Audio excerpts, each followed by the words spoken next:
Do you know the value of a click? Maybe. How about a view or an impression from an influencer or your own social media content? I'm not so sure. You should really check out my friends at Eisenberg. They've got this social index, and social index gives you earned media value of all your KPIs across all the main social platforms, including TikTok. And these values are updated every day. You don't want to be stuck in 2020, do you? Over 1,000 companies have used the social index to understand the ROI of their campaigns. And if you work with a social agency, you should really ask them to incorporate earned media values into your reports.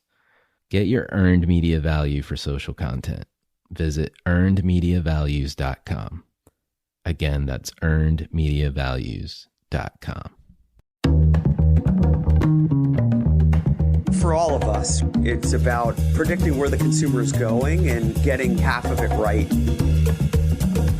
One of the things we want to do is create ads that don't suck.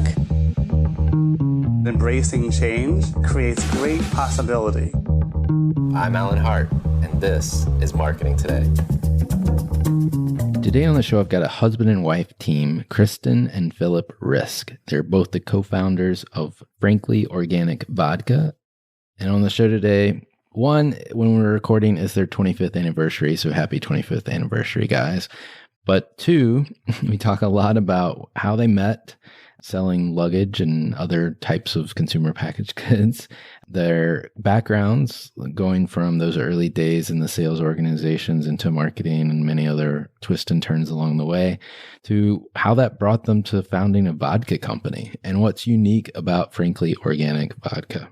We talk about the liquor industry. It's not an easy industry to survive and thrive in, and they're making an exception of that.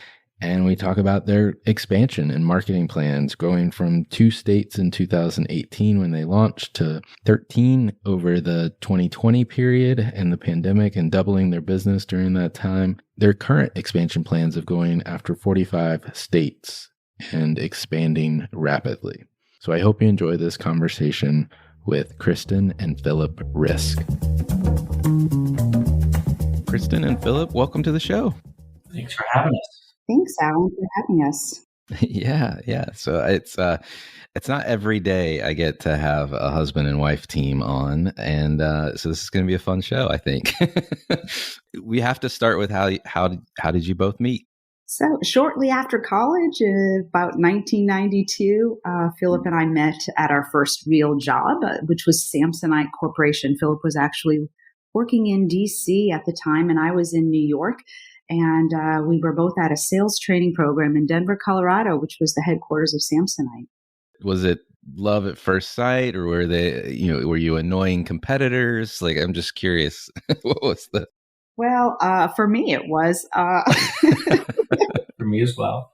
What's ironic, though, I'll start by saying that actually today is our 25th wedding anniversary. So it's been 25 years. So a special day for us. Thank you for spending it with me. I feel extraordinarily lucky today. So you both met at Samsonite, and were you both in marketing and sales? How did that work? So we were both in sales at the time. We had just come out of college, and we had gone into their sales training program. So we got a nice understanding of consumer products. It was our introduction to consumer products. And they really did a fabulous job of teaching us really so many aspects of business in general. Now you're both in the vodka business. It seems like a long, strange trip potentially from Samsonite luggage to vodka. Why start a vodka company, or how did you even get the idea to start a vodka company? After Samsonite, Philip and I married. We had a family, and then in our mid-40s, we began to run marathons and engaged in really a healthier lifestyle. I love to cook, so I was cooking with functional ingredients and some interesting ingredients. But something that always took place after our daily workouts was a daily wellness shot. And we really never gave much thought to the drinks we were drinking. On the weekends, we really just kind of focused on eating a healthy lifestyle, having a healthy lifestyle Monday through Friday. And on the weekends, we never really gave much thought to it. And it really kind of just jogged our brains. And we knew we wanted to do something different.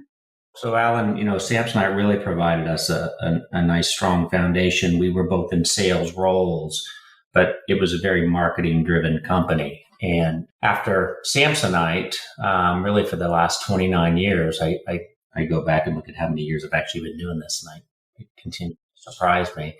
But holding various sales and marketing roles, and Samsonite really gave us a strong platform at the time. Really strong management, dominant position in the space. And obviously the retail climate was much different because you had a lot of department stores, many more, retail mass merchandisers and so forth. But I left Samsonite, went to work for General Electric, similar, still consumer products, and then kind of shifted into Con Edison Solutions, which was the time that they were actually deregulating utility. And that was a transition that I was pulled from a person at GE. But then kind of my career shifted, and really, as I mentioned earlier, I really liked the product development piece, which is, I would say, is my passion, and got into some Far East sourcing with some foreign companies. And this was in the early 80s, when the People's Republic of China had granted these free market zones. There was only a few market zones in China where you could actually do business. And during this time, I was working with a couple import companies, and we provided products for Walmart and Target, really developing their whole private label program. So was kind of early in my career. And then at that point, the corporate world really didn't align with my personal goals. I ventured out, and Kristen and I kind of started our own company. That was 2006. And that still operates. But, after doing that for, upwards of 15, 16 years, we're always exploring new opportunities. So we had been exploring kind of the food and beverage space, which was really, as Kristen mentioned, more in line with kind of our personal interest, and saw this huge growth in organic, food and functional food and beverage, which was really you were just starting to see mainstream. But, we were drinking our kombuchas daily and the cold pressed juices.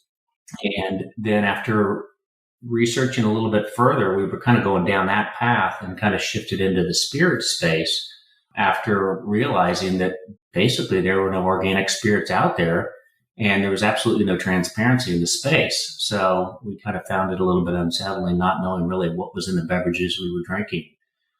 We also knew that, a big part of the issue that alcohol has is what both manufacturers and consumers were mixing with it. You've got the artificial colors and flavors and things like that. So, which was really outside of our comfort level. So, we started to just brainstorm on opportunities. We spent a long time researching the food and beverage space itself, and then seeing how that would translate into the spirit space. It's interesting though, after we got to that point, we thought, well, this, we can develop this on our own. Well, we quickly realized we couldn't. There's a little bit more involved, but we knew the flavor profiles, we knew the ingredients that we wanted to put into them. And we ended up hiring a local juice expert in Arizona. And she started one of the first cold pressed juice companies. And we just made juice for literally like 7 months. And then we worked on with the lab to kind of help develop that. And that's kind of how it came to fruition. So it's really, we didn't expect to be sitting here talking to you about vodka.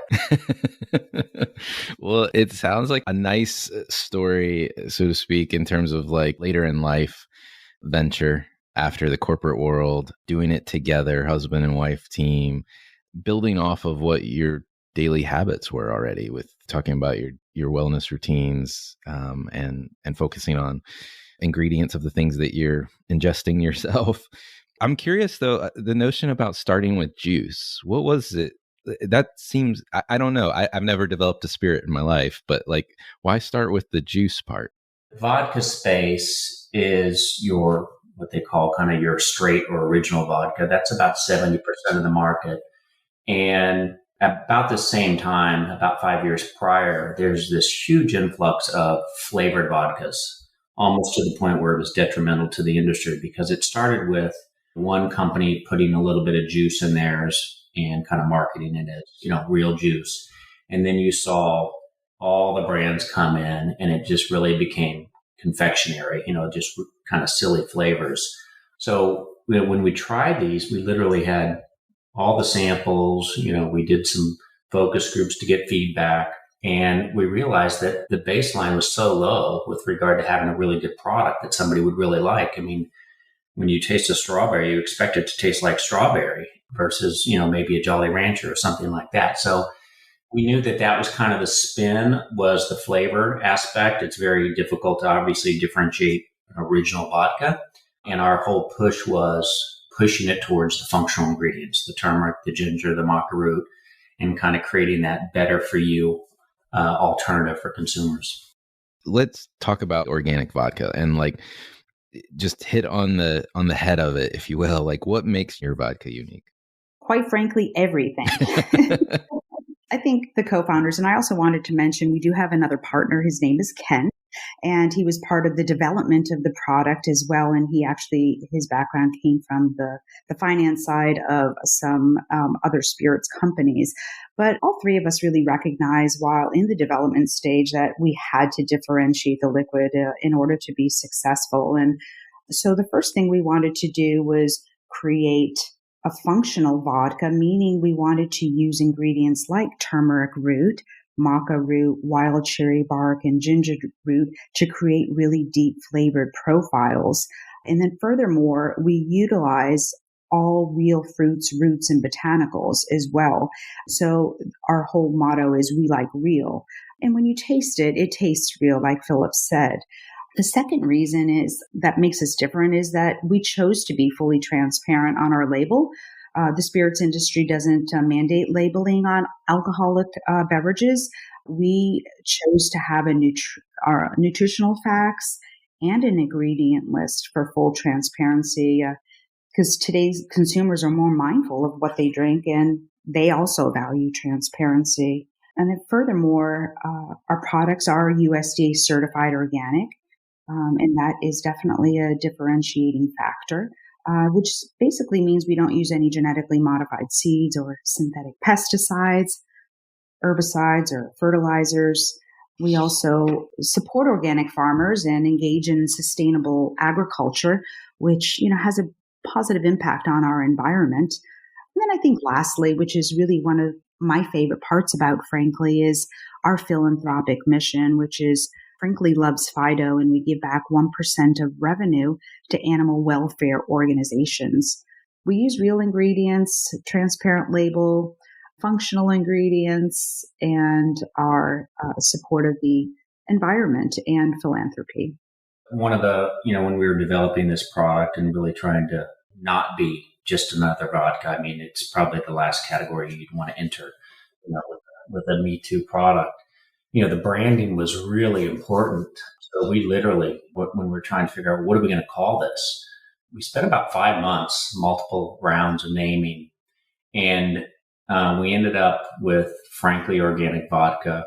Frank meaning, to speak frank is to speak honestly. So we did a lot of reviewing the market. When you walk down the aisle, you've got all these different brands with all these crazy bottle looks, and we really wanted to differentiate. So we did that on the label, we did it on the bottle, and then we did it with the brand itself. And we really feel like the name kind of hits all the points in our brand DNA pyramid. It's, it's straight, it's honest, it's to the point, it has memorability.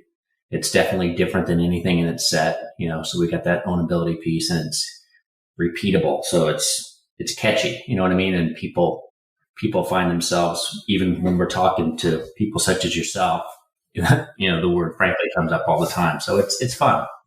It definitely hangs together. It makes sense given what's inside the bottle, and love the idea of the nutritional label on the outside of your vodka bottle, because most people never know what's in there. Starting in the liquor industry, I mean, that it just seems like it's hard from the get-go. Like, it's regulated. Each state, at least in the United States, distribution is a challenge because it's so locally regulated as well. What's been that journey? What has the journey been like for you guys? We thought with our experience in consumer products, we'd just roll right out and be successful. Well, we clearly underestimated the intricacies of the 3-tier system.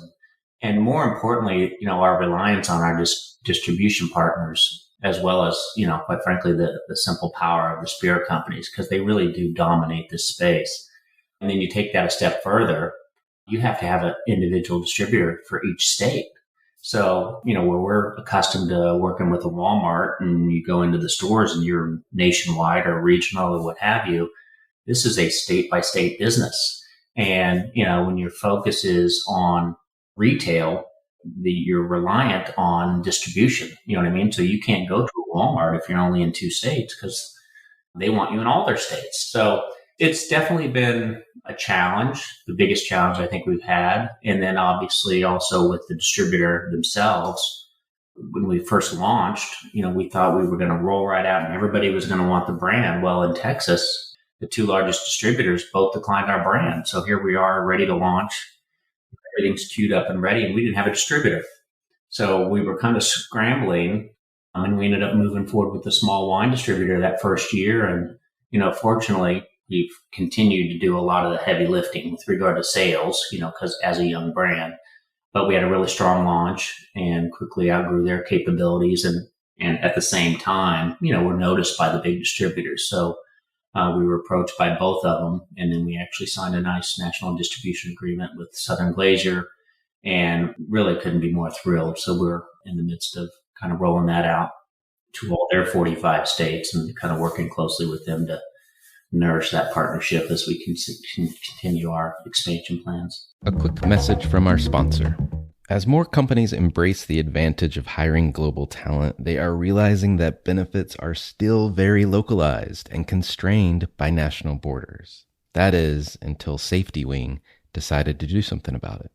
Safety Wing is on a mission to fix the problem of remote employee benefits by offering borderless benefits for remote and distributed teams. Safety Wing's remote health insurance works in any country, whether you live there or you're just visiting. Add anyone affiliated with your company to one simple plan that gets cheaper as you scale, and customize your policy to make it perfect for your team. Safety Wing's remote health allows companies to offer equal benefits to the whole team, no matter where they live or are located. Your team is global. Their benefits should be global too. Go to safetywing.com/remote health to learn more. That is safetywing.com/remote health. Now back to the show. So, I mean, you guys are, for listeners, you're located in Austin, Texas, I believe. You are not the only vodka company in Austin, Texas. We aren't, but we are Austin's first organic vodka. I love it. I love it, Kristen. That's awesome. It's not just that it's vodka. It's a hard category to differentiate in, especially if you're just going against, original vodka. But you're in Texas. You're also in a town where there's another large vodka company.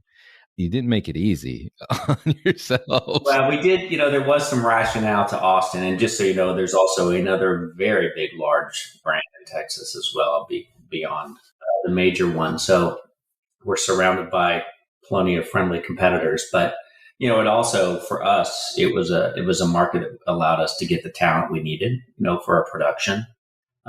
We actually have our master distiller is from one of those companies. So that really brought us a lot of know-how and allowed us to kind of ramp up our capacity quickly and using our network there. And it's a great city, in terms of if you're going to start a vodka or spirits business, it's not so easy, when you get outside of certain markets just due to, the legal rules and so forth. So this was a market that we were able to get in quickly, get licensed and build a nice team. I think also too that, we knew we were up against that, our facility in Austin. And so we had to position ourselves as something different, and that differentiating factor is better for you option. So with all those characteristics that I previously spoke about, we own those. And that's what really sets us apart from our friendly competitors in Austin. I'm sure the flavor profiles that you guys are coming up with help a lot as well, because I think everyone probably listening to this has had some really bad flavored vodkas in the past. And more so you realize it the next day because of all the sugar that's in them, most likely.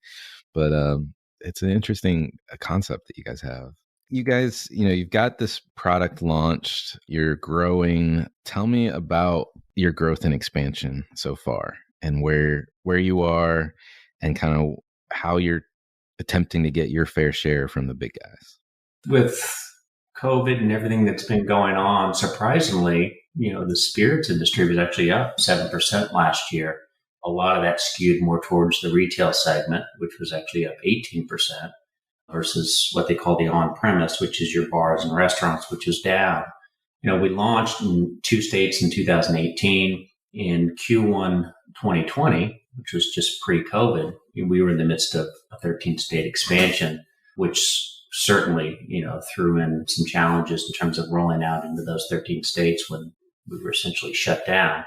But we've kind of weathered that storm and kind of kept our head down, and we're now in the midst of a 45-state expansion. Our whole expansion has really been based on 2 things: the market demographics, kind of looking at what are those organic hotspots and our consumers that we're kind of looking to target. So when you think about hotspots like Austin and Denver and areas in California and Seattle and South Florida, things like that. And then we kind of overlay that with our retail channel strategy, which is, you've got different laws by state. So in a lot of those states, you can sell spirits in a grocery store. So we call that a chain state. So was really important for us, knowing that was a big focus. So we've kind of remained focused on these retail placements, kind of chipping away at some of the regional ones to try to get that national distribution, and really focusing on aided awareness and trial rate. Trial rate's a big piece for us. So our marketing plan is heavily overweighted, for a small company as a percent of revenue, with a major focus on what we call liquid to lips, right? Consumer tastings, because you have to get people to try the product, and otherwise you're sitting on the shelf with a sea of vodkas. So that's a big focus for us. We've always are positioning ourselves as a better for you option. We're seeing that shift now, which, really was late to come to the spirits. It's everywhere else in retail and consumer products. So I do feel like we were definitely well ahead of this shift. A couple other things that have been able to kind of play in our favor is shopping local, allowing customers to support rather sustainability and purchase organic products is certainly a trend. And we're also seeing kind of the younger demographics negatively responding to kind of the globalization by trying to purchase local, and you see that everywhere. So that's been really 3 things that have kind of fell in our favor. One of the biggest challenges, though, that we have, and our investors ask, and I get asked this quite often, what's your biggest challenge? And it's finding good people and recruiting, top talented professionals. It's, building a strong team, especially at this growth stage, is imperative. So we're trying to plan ahead, but we continue to find that it takes a lot longer to find the people that you need to really provide you the resources to continue to grow. The levers that you've found to accelerate distribution, this is my words. I don't want to put words in your mouth, Philip, but like the scaling buttons, so to speak, with like trying to find those chain states, or where you can maybe get a slightly more acceleration in the early years. Is that fair to say that like that's kind of critical to getting a mass accumulated to some degree?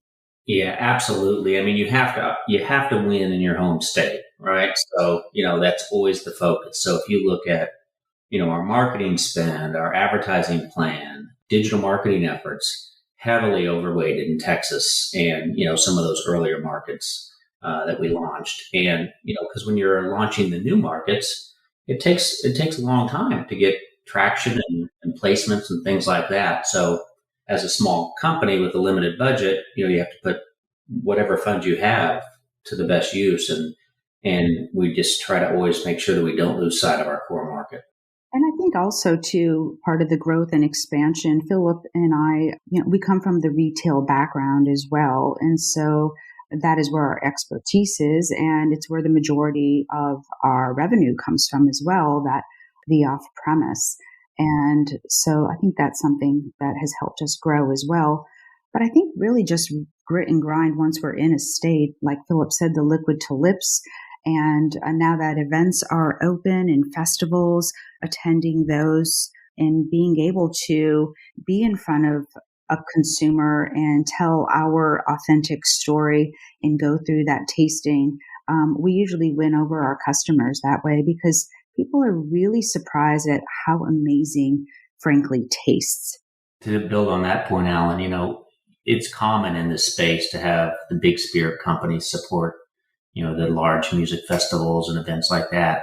We kind of take a different approach. We'd rather do 10 smaller events where we can actually engage with the customer, a lot of it geared around food and wine and culinary and wellness and things like that. Because when you get a chance to have the dialogue with the customers in a tasting face to face and tell them the story, and we always force them to listen to the story before they get to try the product.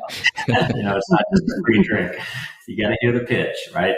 We do that, and it works just because, once they taste it and hear a brand and so forth, it goes a long way. And it's great because we do these events and then you see an immediate uptick at retail, so people try the product, they like the brand, and then they go out and support it. Just the transition that you talked through, starting with 2 states, then trying to push to 13 right as the pandemic year started. Now you're in a 45 state expansion. That's a lot of change just in a very, in my opinion, a short amount of time. Like, have you had to shift your go-to-market strategy or marketing in general? Obviously you're trying to support a lot more markets now, but I'm just curious if there's anything else that you'd point to you've had to shift along the way. We shift a lot. Yeah. We are always pivoting. Think about it. We went from 2 to 13. We were so excited. Q1 2020, we hiring 11 people on top of 2. So you go from, 2 sales managers to 11. This is just on the sales side. And then COVID hits. So, we're a startup and cash is king. And all of a sudden you got this payroll of 11 people on here.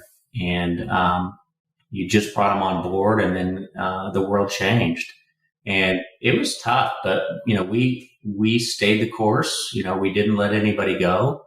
We kept the team in place. There were some dynamics there, with our distribution partners, as you would expect, right? So they had adjustments to their team, and they weren't able to go out in the market, so we were kind of on our own. But it's definitely forced us always review. And now we're kind of coming out of COVID. So what are we doing now? Well, we're shifting where we weren't able to do the events and some of those, grassroots marketing efforts that we've been doing from the beginning that's helped build the brand. And now we're, again, pivoting back towards that aggressively, very aggressively. And I think during COVID as well, because our focus was on the retail sector, and we weren't so much in the bars and restaurants, it didn't affect us as much as some of the other companies that are more established. So we continued to grow. And so that was in our favor. I agree. And as I put that in my head together as well, that, you guys had kind of a retail strategy, which I don't know if it was planned or just luck, but magical that the sector that was growing was people buying at store and bringing home to make drinks during this period. It was kind of magical for you. You do have to take that with a grain of salt, Alan, though. So right when we launched those additional states, although we were retail focused, we weren't in those states yet.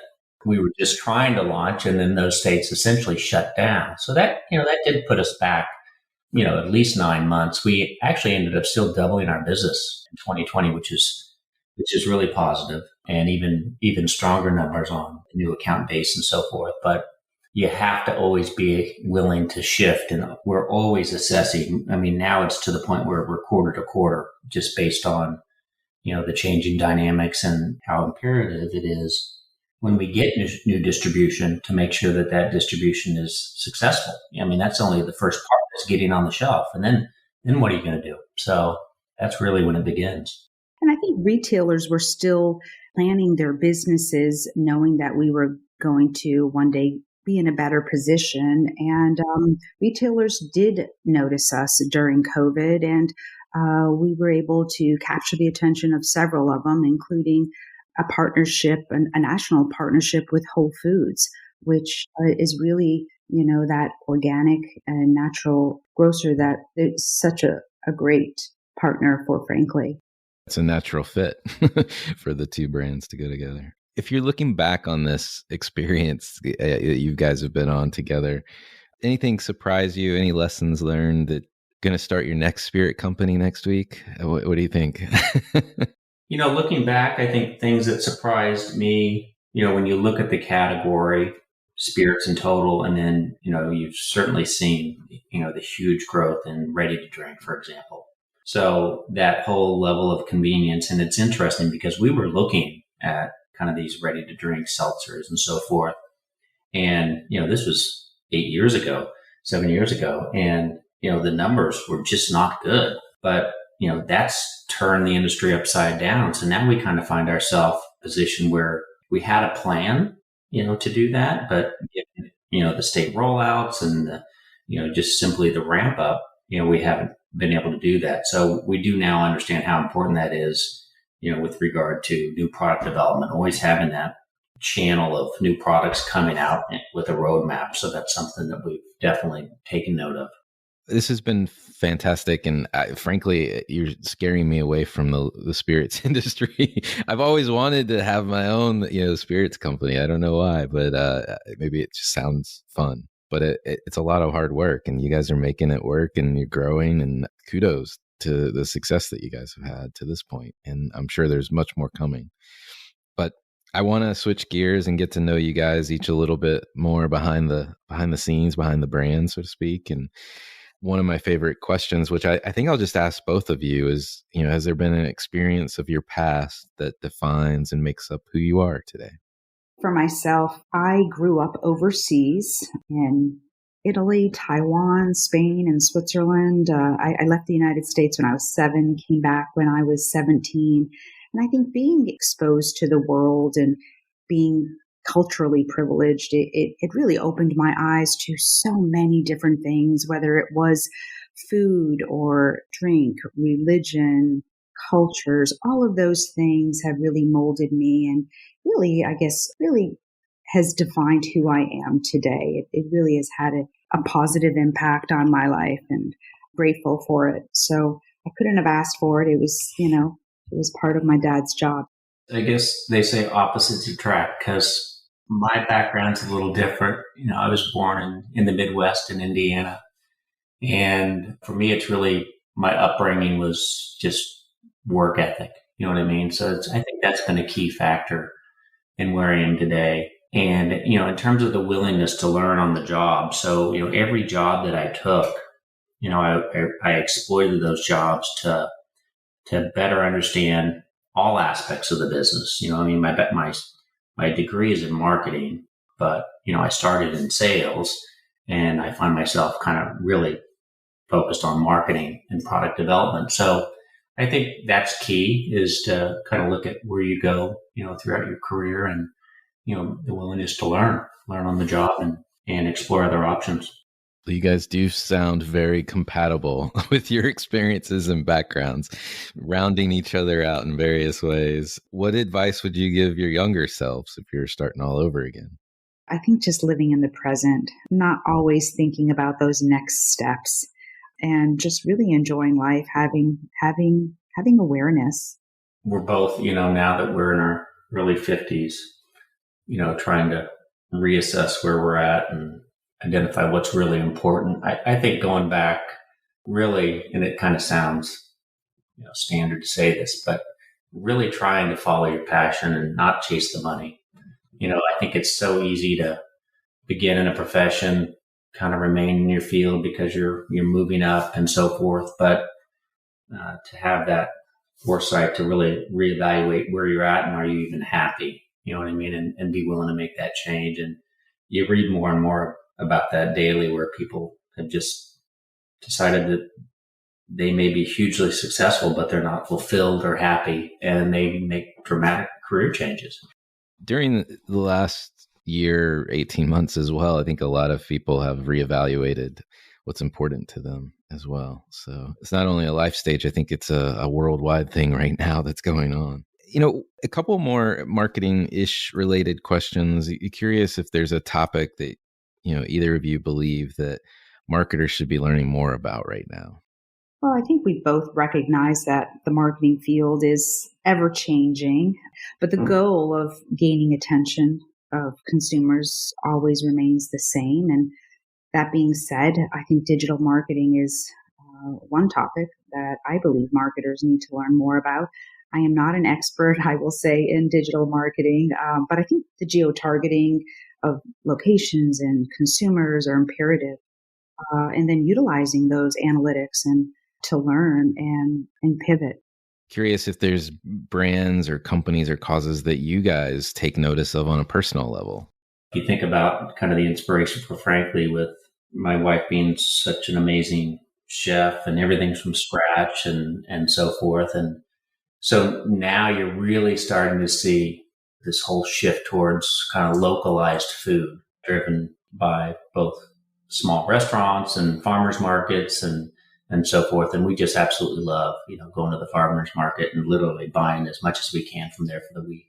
But, so many benefits in terms of, connecting the food producers and consumers in the same region. And then you're kind of less reliant on that national big corporate food network, which I think provides for, a better quality of food and then certainly strengthens the local economy. So I think that's fantastic. We're really all about that. Last question for you is, what do you feel like is the largest opportunity or potentially threat that marketers are facing today?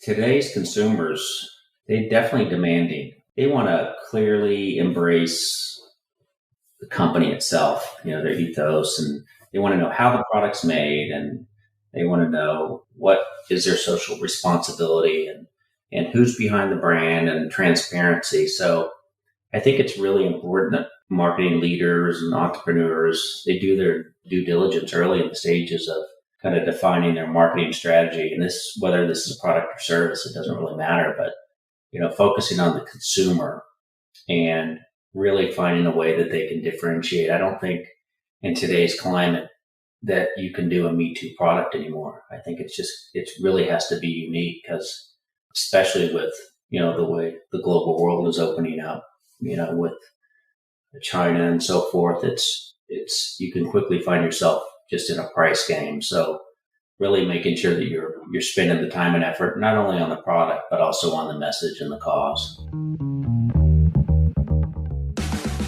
Hi, it's Alan again. Marketing Today was created and produced by me, with support from my team and podcast editors, sound engineers, and writers at Share Your Genius.